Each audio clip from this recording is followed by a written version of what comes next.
Pastor ஒலிவ மலையே இருப்பாங்க.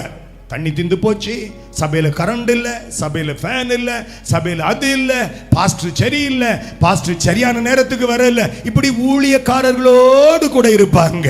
ஆனால் ஒலிவ மலையிலிருந்து எருசலேமுக்கு வந்தவங்க, எருசலேமில் வந்து வாக்குத்தத்தத்தால் நிரப்பப்பட்டவங்க ஊழியத்தோடு கூட தொடர்புடையவர்களாக இருப்பாங்க, ஊழியத்தை உடையவர்களாக இருப்பாங்க.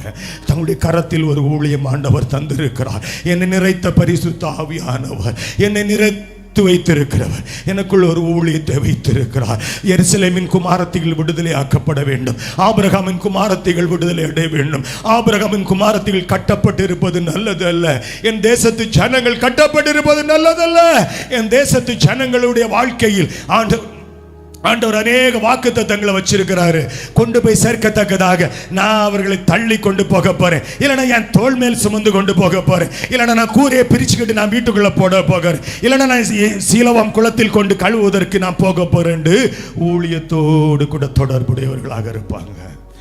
ஒரு கூட்ட ஜனங்கள் வாக்குத்தத்தத்தை கேட்டுட்டு ஒலிவ மலையிலே இருந்து கொண்டு இருப்பாங்க, ஊழியக்காரர்களோடு கூட தொடர்புடையவர்களாக இருப்பாங்க.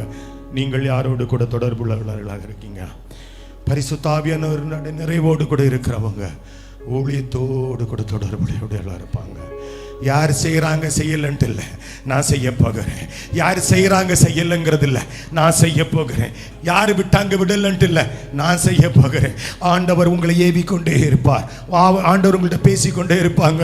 எருசலேமில் வந்து ஆசீர்வாதத்தை பெற்றுக்கொண்ட சகோதரா சகோதரி, நீ இன்றைக்கு என்ன செய்து கொண்டு இருக்கிறாய்? ஒலிவ மலைக்கு போய் பல காரியங்களை பேசிக்கொண்டு இருக்கிறாயா? இல்லைன்னா எருசலேமில் வந்து யூதர்களோடு கூட அப்போ கிரேக்கர்களோடு தர்க்கித்து கொண்டு இயேசுவை ஆண்டவர் நிரூபித்துக் கொண்டு இருக்கிறாயா?